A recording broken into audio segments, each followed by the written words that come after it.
Well, 2008 was a big year in terms of investing in programs and solutions to reduce violence in San Francisco. Some paid great dividends, some have still yet to produce the results that we were hopeful for. One of the big initiatives in 2008 was the development of a new violence prevention plan. This was adopted in July of 2008, and it's a 5-year plan, a blueprint for how we as a community can do more and do better to transform San Francisco streets and neighborhoods into safe communities and environments.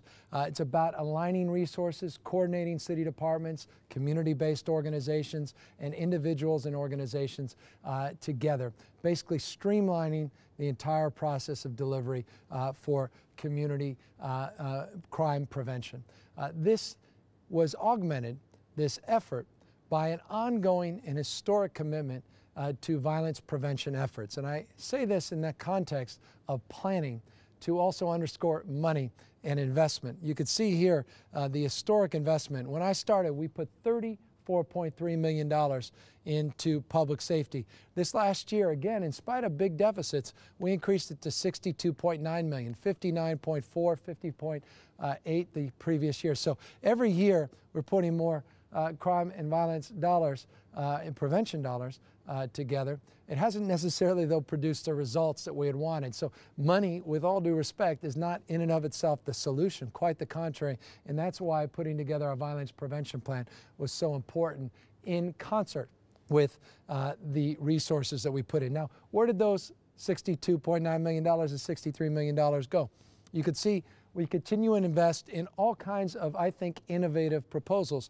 Our community response network, our response teams, our safety networks, our community conveners, the call-in strategy in Western Addition and Bayview Hunters Point. You've seen all kinds of initiatives around family violence prevention. In fact, we created this new council, which I think is also a model because it incorporates children and family as well as seniors, elder abuse under one roof, this family violence strategy that we think could pay great dividends in terms of a subset, in terms of coordinating our violence prevention efforts, our neighborhood action teams. All of these things as part of our agenda and our strategy. These really fully being implemented in 2008. One of the things we also did that actually paid off this year was this Summer Street Violence Initiative. And I only reference it because it incorporated some 2,000 residents at 7 public housing sites and paid great dividends. We didn't see with the Safe Passages program any school-related violence like we had seen in previous years, which is something to be thankful for. Of course, the idea that we would even be thankful for not having any violence during summer school is in and of itself suggestive of the challenge of violence in our city.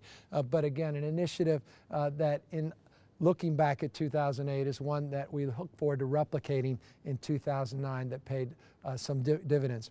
Now, one of the things we keep doing is we continue to add more police officers. You've seen since I became mayor that we began to initiate a hiring process. 2004 we had 27 officers, 89, 93, 195, 172. The reason we're a little lower in this new fiscal year is that we don't need to be as high in terms of the hiring or as aggressive as we had in the past. But the bottom line is we have 576 new officers out on the streets. We've been doing the most aggressive hiring in decades. In fact, so much so that our hiring will now put us at full-duty police officers, will put our total number at about 1,971. This is the first time since the voters mandated minimum staffing of police officers in 1971 that we've actually ever had minimum number of police officers hired. So by January, we'll finally hit that benchmark. That's a big deal. That is a very aggressive hiring strategy, as you see in the last few years, to finally get us to where we'll be at that baseline staffing. So violence prevention, historic amount of money, new initiatives, new community-based strategies and solutions, more comprehensive, more exhaustive, combined with more law enforcement and more police out on the streets, including police walking the beats. Take a look at this. We've increased by 86% the total number of foot patrol hours. There are 146 beat officers now walking 610 foot beats weekly. You have 35 foot officers just down on Market Street alone. I've noticed and I hope you have noticed as well the number of new beat officers walking down Market Street. Still, we can use more, and that's why we look forward to those new academy classes and those 150 plus officers that are budgeted in this new fiscal year. But we have increased the total number of people walking the beats. So you're seeing more officers on foot, not just in the vehicles. We've also put more resources in public housing, including creating a commander position to the credit of Chief Heather Fong, a new commander position in public housing, focusing and targeting some of our efforts more aggressively in public housing sites throughout the city. Another area where Chief Fong deserves a lot of credit, and her command staff and Deputy Chief Lynch and the Police Commission led by Therese Sparks, is the area of zone reduction. And what I mean by zone reduction is we took an area of San Francisco and we targeted 4 different zones, primarily Bayview, Mission, Tenderloin, Soma area, Visitation Valley, 5 actually in the Western Addition. And that's where we saturated our efforts. This is the area where we saw most of the crime and violence, particularly the violent crime, in the previous years. We had strategic deployment, again, saturating with our gang task force, our solo units, our tactical units, our Honda units. We had more aggressive, more targeted policing strategies. Here's the great news. 2008, and I say great, good news, be more candid, and that is we saw a 16% increase in gun seizures in and around these areas, but perhaps most importantly, and I'll get to the gun seizures in a moment, we saw a 37% reduction in non-fatal shootings, a key indicator of street violence. So often our focus is on homicides, but that's really a grace of God. I mean, someone could come up, shoot you 23 times, and you can survive. I actually met a guy literally who was shot 8 times in the hospital, went to visit him 8 times and was still alive. That's the grace of God. You have other folks that are shot once by a random bullet 100 yards away and that become victims of a homicide. That doesn't necessarily mean we are more safe or less safe just because homicides have increased or decreased. It's those non-fatal shootings. It's the number of shootings that's most important from my perspective. And so that's the biggest indicator of success in this last year is that 37% reduction in these non-fatal shootings. Now that's citywide, but it's predominantly because of the reduction in these areas that were part of the zone strategy that we've seen that improvement. Again, that in spite of the fact that homicides are pretty much flat compared to where they were last year. They haven't gone down. Violent crime's gone down. You'll see that in a minute. But again, this is one of the best indicators of, I think, some of the success that we've experienced, some of it in 2008. It doesn't feel like it for a lot of folks, but I want them to know there is some bright spots. Again, the gun-related reductions you saw, we've got this Operation Gun Stop, which we've initiated. We've got inspectors focusing more and more on the area of guns, gun seizure benchmarks. Again, just an area where we've invested a lot more time and a lot more energy, appropriately so. I want to congratulate Mayor Bloomberg and Mayor Menino in Boston and others for the mayor's efforts nationally on dealing with illegal guns, something that I'm a participant in through the U.S. Conference of Mayors. San Francisco is a participant in. We're trying to pick up not just on those best practices, but establish some of our own, including this one, Get Guns Off the Streets, $1,000 rewards. And again, if anyone's watching and they've got a gun, you can call 575-4444. That is an anonymous tip line, anonymous. There's no caller ID, none of that stuff. Anonymous tip line, 575-4444. You can get $1,000 by letting us know about information that can lead to the arrest of someone that's got an illegal gun. We also have gun buyback programs and other programs that are really producing some results. Here they are in more specific terms. 975 guns. This goes through September 2007 to 2008. The new numbers, actually, I wanted to get them. They're actually a little bit better. I was hoping to get it because we're going to get close to 1,000, but I didn't have enough time to put them together. 806, 935, 16% increase in getting guns off the streets in 2008. Technology's also been a friend. We have a new program called Shot Spotters. We implemented it in Bayview Hunters Point in the Western Addition. Supervisor Amiano and others have been trying to get us to do it in the Mission District. That's something we're committed to doing.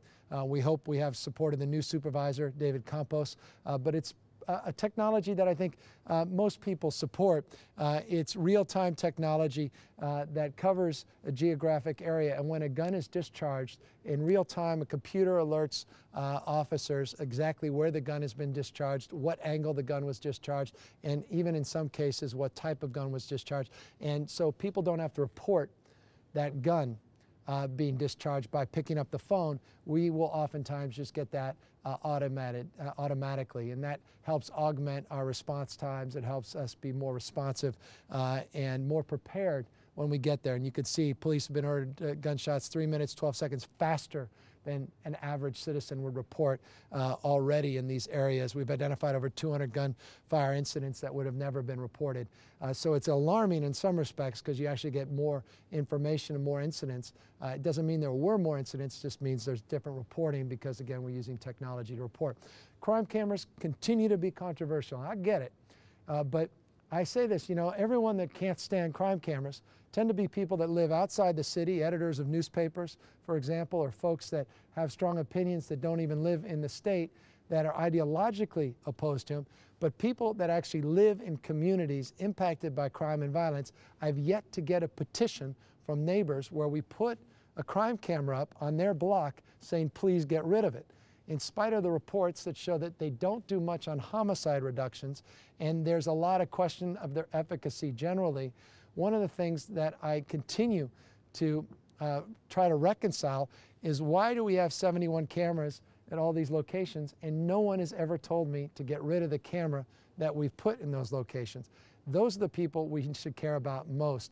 As long as we're protecting people's civil liberties, as long as we're trying to improve the program, which deserves and needs to be improved. I'm not particularly satisfied with the quality of the tapes, nor am I some of the deployment strategies around them. There's a very critical audit that's coming out that recommends, I think, very good improvements, or makes recommendations for improvements that I'm very supportive of, including better lighting and foot patrols, incorporating larger crime prevention strategies around these cameras, increasing the quality of footage. We all agree on that.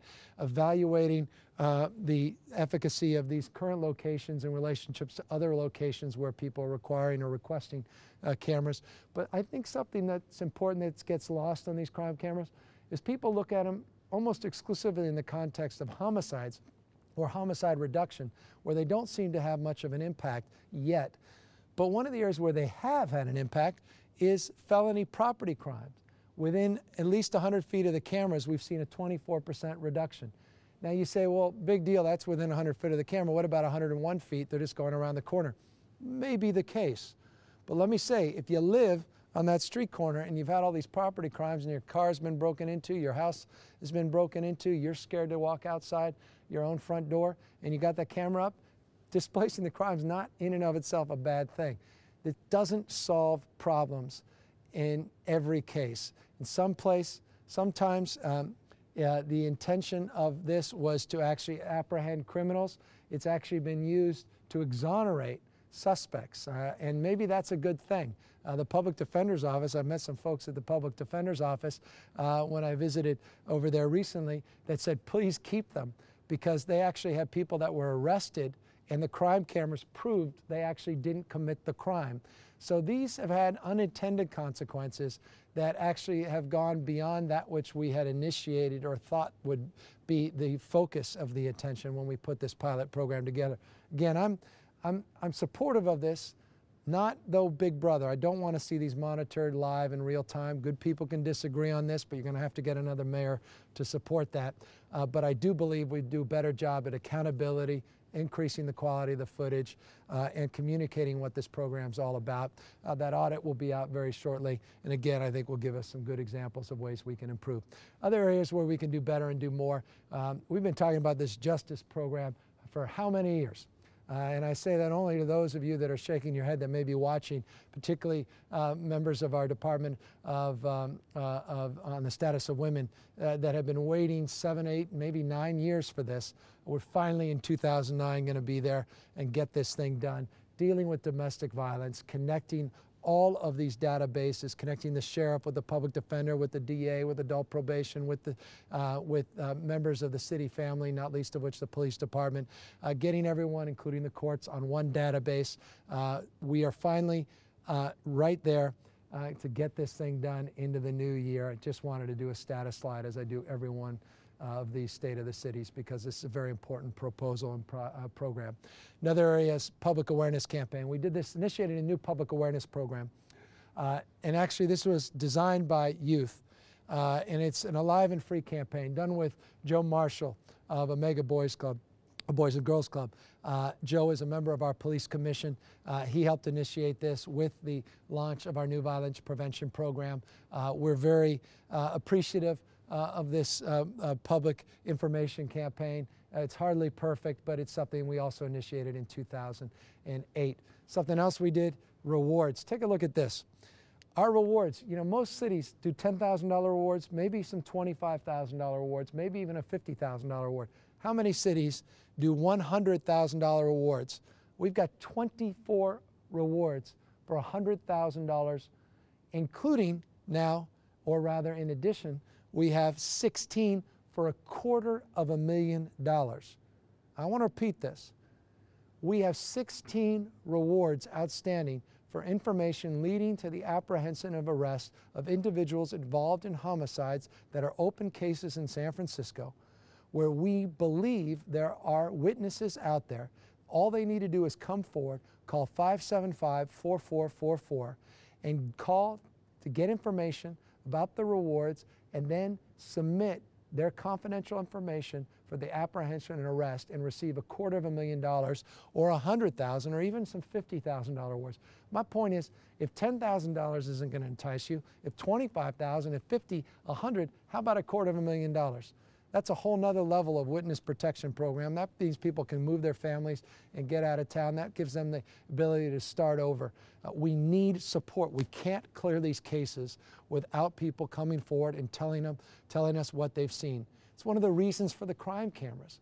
I don't want to have a crime camera do the investigative work that an individual can, but I'm not naive, and I understand the stress and struggle of people that don't want to snitch, that are scared to death about their own lives or their family and loved one's life, that don't feel that they have the confidence in the system to tell people what they've seen. We have got to change that paradigm and that dynamic.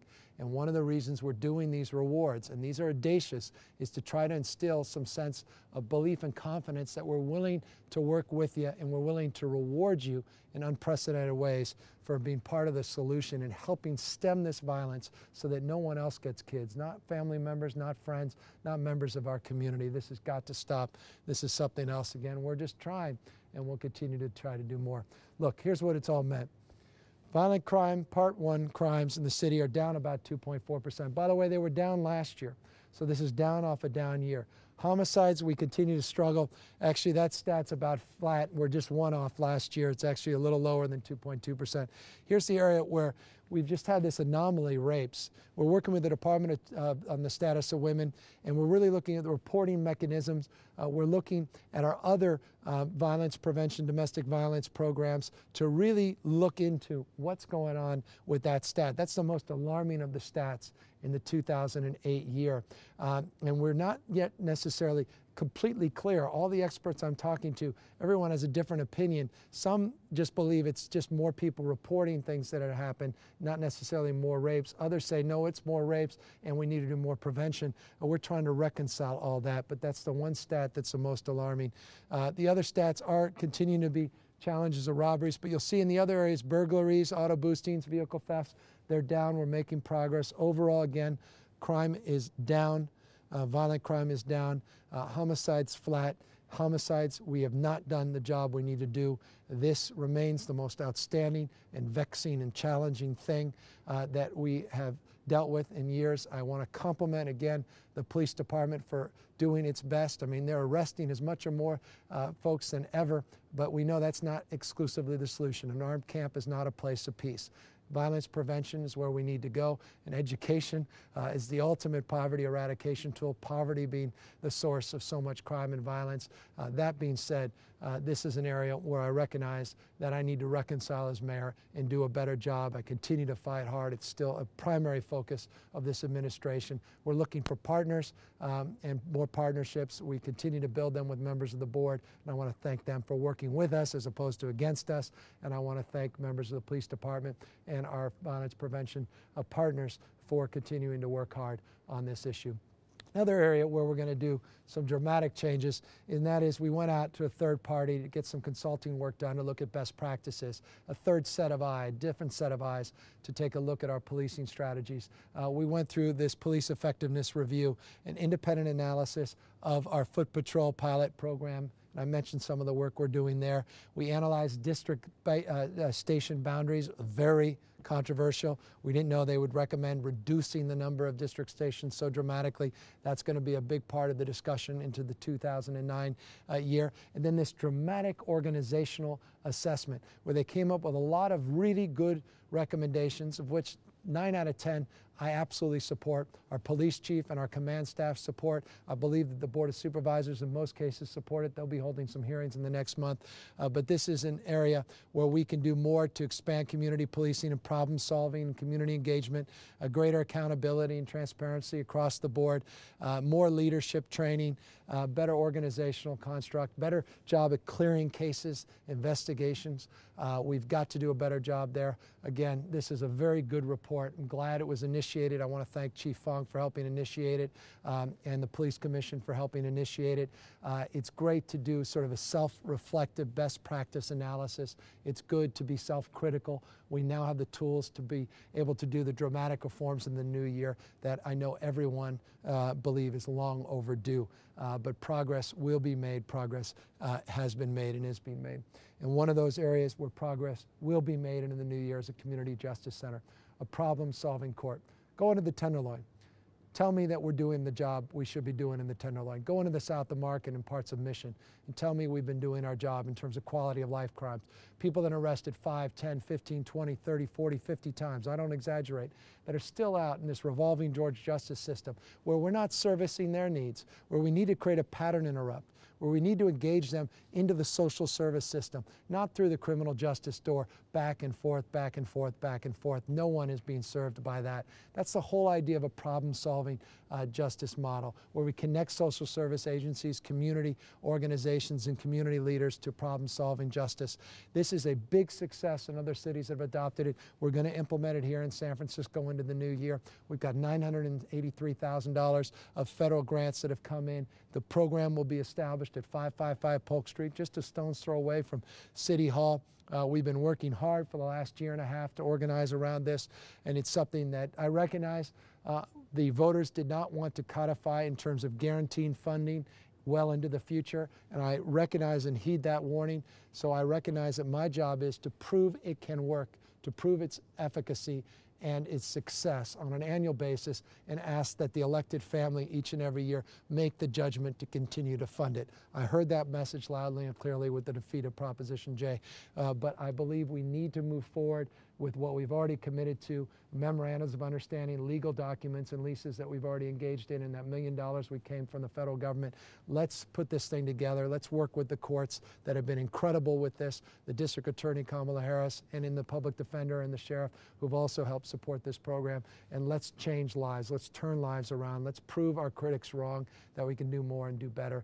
I'm absolutely resolved to advancing this initiative, as we are resolved as well to work with the same community partners, the DA, the public defender, and our sheriff on these new reformed reentry strategies. Supervisor Mercarimi and others that have been working so hard at the board to establish a framework to connect the dots between these disparate reentry strategies and put them under one program with this new initiative back on track that the DA has been so successful at advancing. This is an area where we've got to do more and do better, the whole area of reentry. I think the city family is all on the same page. 2008, we established a framework to be on the same page. 2009, let's establish the benchmarks and the real results that people are waiting for and counting on. And finally, in this area of crime and violence prevention, which of course transcends all of the other slides and all the other components of the 2008 State of the City. Nothing would be worse than to have a new identification strategy that had unintended consequences, that were used or abused for the wrong reasons. As a consequence, I've tried to slow down the process to make sure that the cards are secure and make sure the cards can be used for their intended purposes. I know I've taken a little bit of criticism for slowing it down, but I absolutely do not regret the decision. In fact, so much so that even members of the Board of Supervisors recognized the wisdom of that decision by augmenting the legislation and adopting a different strategy in terms of the implementation of this card. The reality is we're going to move forward with the card, but we're not going to do it until we work out the final details to make sure the card is secure, to make sure the card is used for its intended purposes. The idea behind the card is simple. If you're homeless, what is the chance that you're going to wait in line at the DMV to get a driver's license when you can't even afford a car? The reality is you need some form of identification to get into a shelter, to get health insurance, to get into some of our programs. A local ID card makes some sense. If you want to use the card to go to Harding Golf Club and get a discount for golf, that's another reason to use the ID card. To get a library card, to get Bank on San Francisco or the Working Families Tax Credit, to make sure you're eligible, you need to show that you're a resident of San Francisco. This ID card can be used to help and advance your needs as well. Those are the intended uses for this municipal ID card. But we want to make sure that it's secure. We want to make sure that people are not abusing it. We want to make sure that it can't be counterfeited. We want to make sure that it's used for its intended purposes. And for that, we've spent the last number of weeks making sure that the contractor that's putting the cards together is doing it in a way that distinguishes the intent of the program. By the end of the year, we should move forward with the implementation of the card. And if it takes the beginning of New Year, it will take the beginning of New Year, just to make sure, again, that the final details are worked out. If the idea is to make this card a success, and that's what I believe, then let's do it right. Let's not throw a card out where we realize that we did not consider this factor or that factor in its implementation. If the idea is to make this a success, let's work together to make it a success. I'm committed to that, and as a consequence, we are working out some of the kinks, and we are working with members of the Board of Supervisors to make sure it's secure and, again, it's used for its intended purposes.